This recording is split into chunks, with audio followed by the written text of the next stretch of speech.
We'll guide you through how to enter and exit recovery mode on any iPad. If you find this useful, then consider subscribing and liking the video. So whether your iPad has a home button or does not, we're going to guide you through the steps in order to get it into recovery mode. Perhaps you're facing some type of problem, and so you're wanting to go and get it into recovery mode so you can go and restore it with your computer. So make sure you watch this full guide and don't skip ahead.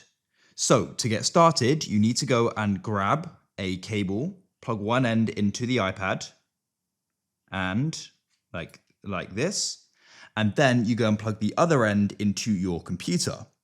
Then what you need to do is, if your iPad does not have a home button, you want to go and find the buttons, so they're up here.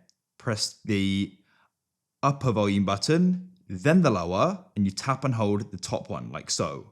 As I said, the upper one, the lower one, and tap and hold the top one, as I did there. Now, you keep this button held down. You are not going to go and let go. Keep waiting. And remember, if your iPad goes and has a home button, we'll go over it in just a moment. Keep it held down, and then you see this screen here. And you can go and see it's now in recovery mode. And we can go and continue on our computer.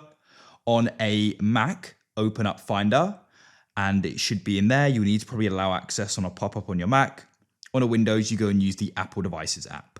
If your iPad does have a home button, what you're going to do is go and find the top side button here, and you tap and hold them together like so. And you keep them both held down until you get into this screen here. And then you can go and continue on your computer. Now, to go and exit out of here, we're going to guide you through that now. I'm just going to unplug it. So if your iPad does not have a home button, what you do is you go and press the upper volume button, the lower one, and tap and hold the side button again. Keep that held down. Shortly, the screen will go black, and then we should shortly see the Apple icon. As you can see, release as it's now starting. Now, if your iPad does have a home button, what you want to do is go and tap and hold the side button on the top, the power button, and the home button together like so. And then it should go and boot back to the lock screen. As you can see, it's that simple and we can go and use it. If you found this useful, then consider subscribing and liking the video. Have a great day.